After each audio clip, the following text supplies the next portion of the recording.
Selamat berjumpa kembali di channel saya di kelas Bu Eka. Hari ini kita akan membahas mengenai berbagai metode perencanaan bangunan sipil. Ya. Cakupan kegiatan perencanaan desain pada bangunan sipil itu pertama adalah mencakup pemilihan material. Itu bagaimana kita memilih bahan utama apa yang kita gunakan untuk bangunan kita.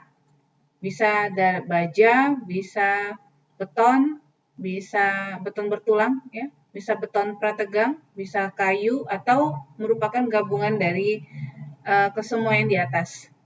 Dan yang kedua, di dalam desain kita juga harus melakukan penentuan dimensi serta bangunan bentuknya, ya. Kita harus menentukan dimensi serta bentuknya dan kesinambungan topologi dari bangunan tersebut. Lalu yang terakhir, sistem strukturnya. Ya, kita tahu kalau sistem struktur itu ada dia di dalam SNI sudah diatur, mulai dari sistem rangka pemikul momen biasa, sistem rangka pemikul momen khusus, sistem rangka pemikul momen dengan dinding khusus, ya, dan seterusnya. Ya, bisa kita lihat semuanya di SNI. Nah, sekarang kita fokus dulu kepada jenis-jenis metode perencanaan. Ya, metode perencanaan itu secara umum dapat kita bagi dua. Yang pertama adalah ini, ya, strength based design, itu perencanaan berdasarkan kekuatan. Ya, perencanaan berdasarkan kekuatan. Ya, ini, perencanaan berdasarkan kekuatan. Dia dibagi menjadi dua, yaitu working stress design, yaitu perencanaan berdasarkan tegangan kerja, dan yang kedua adalah ultimate strength design, yaitu perencanaan berdasarkan kekuatan ultimate. Dan yang paling mutakhir itu adalah ini, yaitu performance based design, yaitu perencanaan berdasarkan performa atau kinerja bangunan. Nah, sekarang kita mulai dulu, apa itu working stress design atau perencanaan berdasarkan tegangan kerja. Ini adalah suatu konsep perencanaan yang berdasarkan kepada kekuatan elastik pada material atau bahan. Ya. Ini sering juga disebut dengan working load design, ya, atau elastic design, karena tadi dia berdasarkan kepada tegangan elastiknya saja. Ya.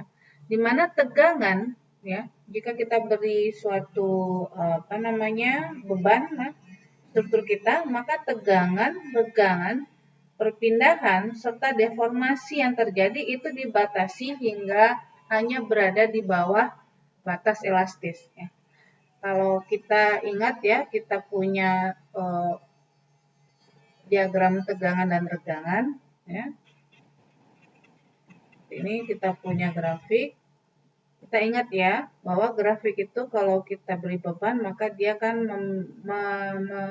memiliki dua fase utama, yaitu fase elastis, di mana fase elastis itu kalau kita hilangkan tegangannya, maka tegangannya akan kembali ke nol. Ya. Nah, kalau dia sudah melewati fase elastik atau terjadi retakan pertama, maka dia akan masuk ke dalam fase inelastik. Ya, fase inelastik ini bisa dibagi lagi atau disebut juga dengan fase plastis. Ya. Nah, kalau dia working load design atau working stress design atau elastic design ini, maka tegangan regangannya itu hanya diizinkan sampai di bawah batas elastis ini. Ya, dia tidak diizinkan untuk mengalami kerusakan, ya, untuk strukturnya. Nah, namun hal ini mengakibatkan apa? Desainnya relatif mahal. Kenapa? Karena untuk menahan misalnya beban 100 kN, kita nanti bisa mendapatkan hasil desain kolomnya menjadi besar-besar semua, ya. Karena tadi dia nggak boleh rusak, ya, maka dia kekuatannya berlebih ya, berlebih dibandingkan dengan jenis perencanaan yang satu lagi, maka perencanaan berdasarkan walking stress design ini sangat boros ya, sehingga nilai ekonomisnya menjadi kecil. Jika terjadi kerusakan, terutama akibat gempa, maka kerusakannya akan lebih bersifat non-struktural ketimbang struktural ya. Kenapa ya? Karena memang kekuatan strukturnya dianggap sangat besar ya, sehingga dia boros ya, sangat kuat ya. Namun kelebihannya yaitu tadi kalau ada gempa maka kekuatannya masih lebih banyak ya, masih lebih banyak tersedia. Berbeda dengan yang kedua ini ya. Sistem yang kedua yang yaitu ultimate stress design ya, itu adalah tegangan ya, regangan, perpindahan serta deformasinya itu berada di atas batas elastis. Artinya struktur kita diizinkan mengalami kerusakan. Nah, tentu kerusakan yang dapat dikendalikan. Ya.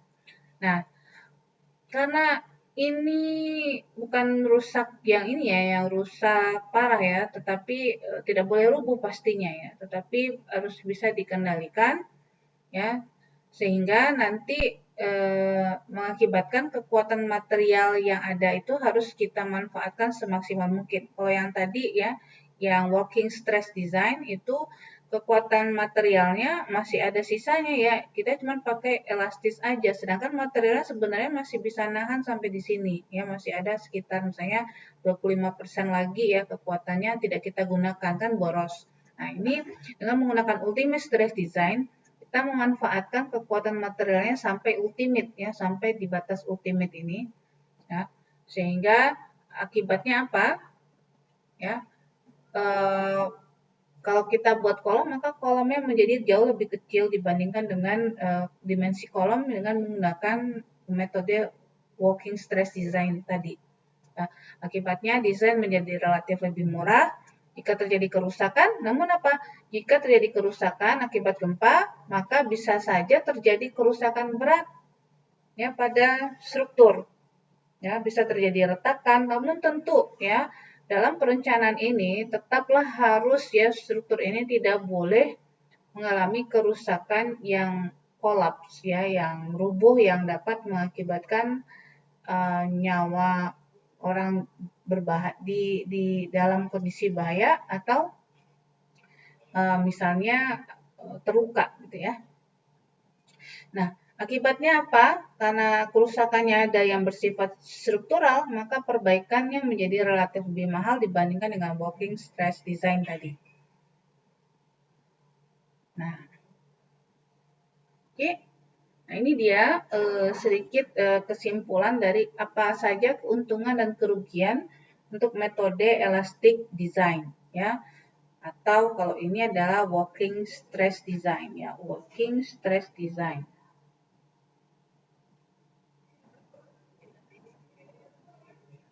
Nah, keuntungannya tadi apa? Respon dihitung secara elastis, hasil menuruti hukum superposisi, tegangan dan regangan dapat diteliti dan dikontrol. Ya, namun kerugiannya apa?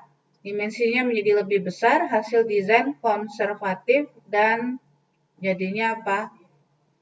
Strukturnya menjadi mahal. Ya, mahal ini tidaklah harus selalu ya mahal uang ya, tapi juga kita harus mempertimbangkan penggunaan sumber daya ya. Sumber daya sekarang kan sangat terbatas ya. Misalnya sumber daya bahan ya, material, semen, manusia juga ya. Maka itu juga kita pertimbangkan kalau kita terlalu banyak menggunakan material alam ya, maka nanti akan ada bahayanya juga terhadap lingkungan dan juga polusi ya. Polusi atau polutan terhadap lingkungan juga akan banyak dari hasil konstruksi yang berlebihan. Nah, kalau misalnya pakai ultimate stress design, bagaimana? Kekuatan bahan itu dapat kita manfaatkan semaksimal mungkin karena tegangannya tadi dibatasi ya, maksudnya tidak dibatasi ya, hanya bisa kita gunakan sampai ultimate sehingga dimensi yang diperoleh menjadi lebih kecil dan proyek menjadi lebih ekonomis. Namun kerugiannya apa? Respon tidak dihitung secara elastis, ya, sehingga akhirnya kita memang harus betul-betul teliti dalam mengontrol pembebanan yang kita berikan. Nah, pembebanan itu harus betul-betul presisi, ya, sehingga tepat nanti hasilnya. Karena kalau berlebih sedikit dari kondisi ultimate yang tersedia, maka akibatnya akan terjadi kerusakan pada struktur kita, ya. Dan ini tidak ada kontrol yang tepat atas tegangan, regangan, perpindahan, dan deformasi. Dan yang lain kerugiannya adalah relatif. Kalau ultimate itu dia keuntungannya dia lebih hemat, kerugiannya kalau untuk elastik dia relatif lebih mahal. Ya, jadi kebalikannya ini, vice versa. Ya, ini ke sini perginya, ya, terbalik di antara satu dengan yang lainnya. Nah, namun apapun itu yang dua metode tadi, working stress design atau ultimate stress design, maka ada permasalahannya dengan metode yang kita pakai. Ya, yang pertama adalah kalau metode berdasarkan ultimate stress design itu semuanya berdasarkan kekuatan. Ya, sedangkan apa info mengenai kondisi struktur setelah pembebanan yang besar itu relatif sedikit. Ya. Jadi kalau misalnya kita rancang bangunan kita mampu menahan beban sampai 1000 kN. Namun jika lewat apa yang terjadi, nah kita nggak tahu. Ya. Nah, perencanaan terutama untuk desain struktur bangunan yang baru. Nah, kalau bangunannya yang sudah existing, bagaimana caranya? Ya, jadi kita belum tahu. Ya.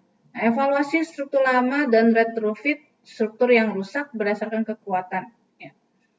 Tidak bisa memprediksi ekstra cost bangunan yang akan diretrofit. Ya, dengan metode perencanaan yang berdasarkan kekuatan atau strength based design itu kita memiliki sedikit kesulitan untuk memprediksi berapa ekstra cost untuk bangunan yang akan kita retrofit. Nah, kinerja struktur hanya terjamin pada dua level. Ya, yang pertama adalah gempanya gempa kecil. Nah, lalu gempa rencana bangunannya itu tidak hancur, ya, atau masih berada di safety limit state, ya, karena untuk strength based design cuma ada dua state, ya, ada dua kondisi, yaitu serviceability, kondisi layak pakai, dan kondisi kehancuran.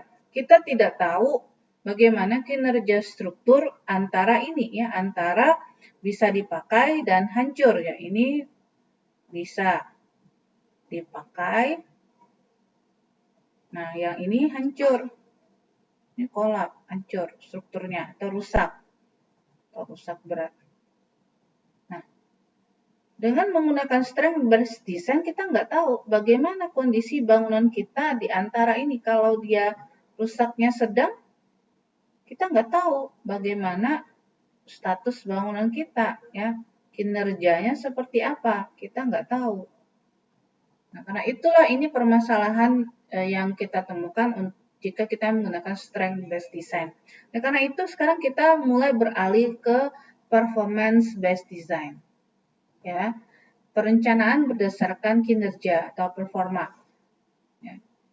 Di saat ini kita sedang desain untuk SNI, untuk desain struktur berdasarkan performa.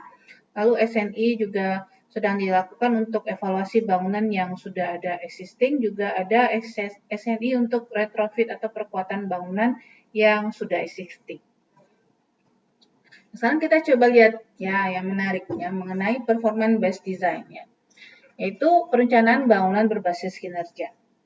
Dalam perencanaan bangunan berdasarkan kinerja ya, ada 3 level performance, 3 syarat taraf kinerja atau level of performance yang diharapkan untuk suatu tahapan beban gempa dengan periode ulang tertentu.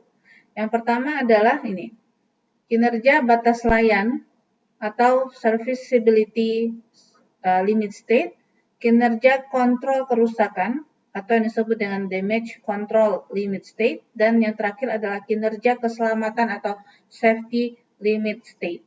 Ya, jadi kalau kinerja batas layan ini berarti bangunannya masih bisa dipakai. Ya, kalau control limit state ini dia bangunannya ada mengalami kerusakan, ya, tetapi harus diperbaiki biasanya ya. Nah, kalau kinerja keselamatan atau safety limit state ini artinya bangunannya secara struktur rusak, namun dia tidak boleh kolaps. No collapse.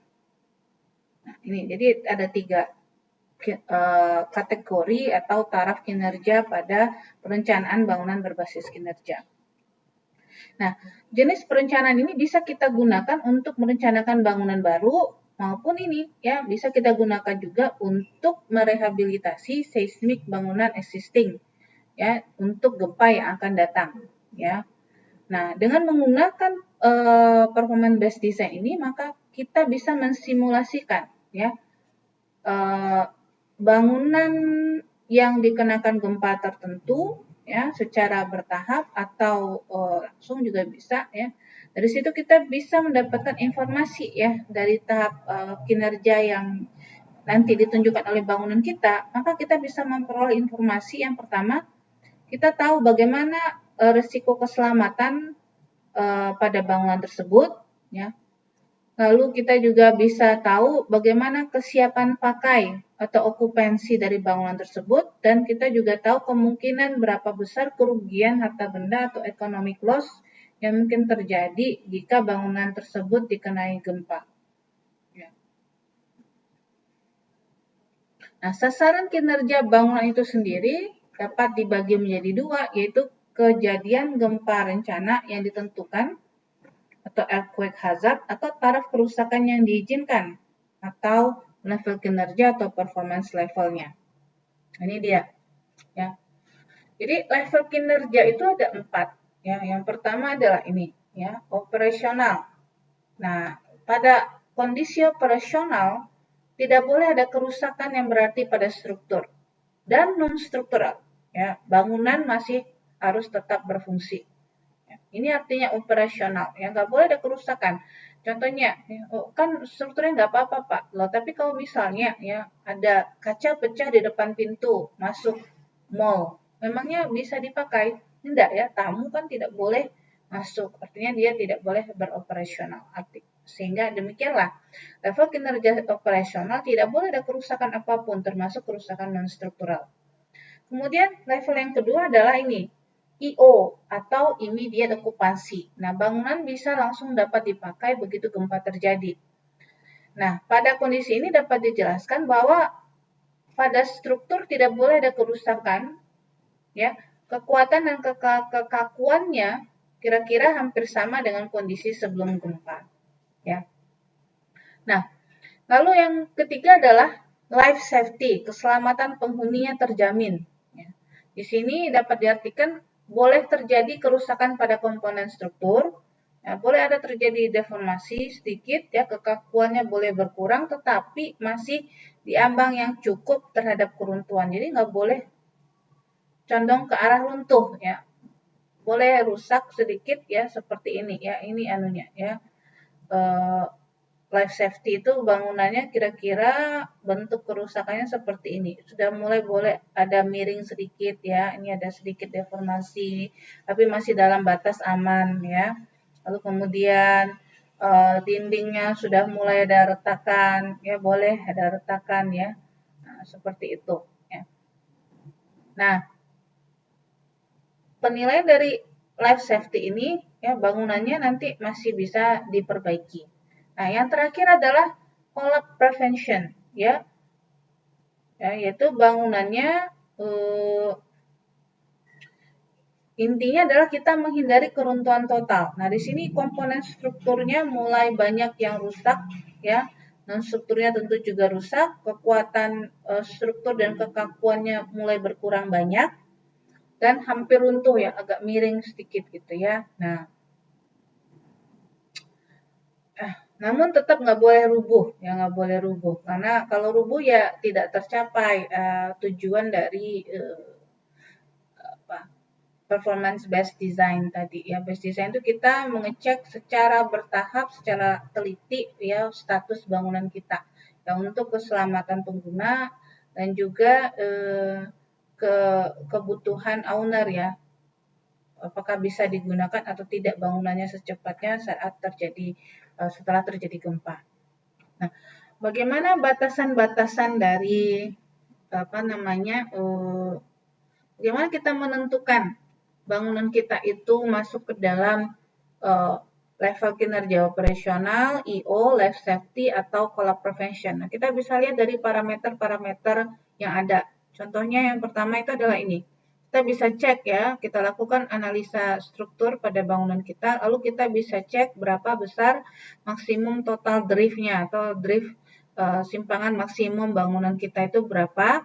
Ya, kalau misalnya nilainya masih 0,01 ya, maka dia masuk ke taraf IO. Kalau antara 0,01 sampai 0,2, maka dia masuk ke dalam taraf damage control.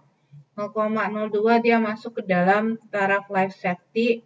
Ya, kalau dia masuk ke dalam ini nilainya antara 0,33 per VI. VI itu adalah gaya geser pada lantai bangunan ke I ya. Misalnya kalau lantai bangunan ketiga yang kita tinjau, maka kita cek gaya geser maksimum pada lantai bangunan yang ketiga lalu dibagi dengan PI ya, jumlah total gravitasi yang bekerja pada lantai tersebut. Ya kalau lantai ketiga ya berarti berapa total, kalau misalnya dia punya 4 lantai di atas, maka berapa total beban yang ditimbulkan oleh 4 lantai di atas lantai 3 tadi, itu kita masukkan ke sini. Maka kita bisa hitung berapa besar nilai maksimum total driftnya. Nah, kemudian kita juga bisa tinjau dari maksimum inelastic driftnya ya. Bisa, kalau maksimum inelastic driftnya itu adalah 0,05 untuk tahap IO, dan kalau untuk damage control itu antara 0,05 sampai 0,015. Nah, kalau life safety dan structural stability itu tidak ada batasannya. Nah, ini penjelasan ya suatu grafik yang menunjukkan hubungan ya antara simpangan pada atap menurut ATC 40 ya. Nah, roof drift ratio itu adalah ini ya. Roof drift ya, berapa simpangan maksimum pada puncak bangunannya dibagi dengan total tinggi bangunannya. Itu yang roof drift ratio tadi. Oke. Baiklah, video kali ini saya cukupkan sampai di sini. Nanti akan kita lanjutkan lebih teliti mengenai performance based design pada video berikutnya. Sampai ketemu, sampai jumpa lagi. Assalamualaikum warahmatullahi wabarakatuh.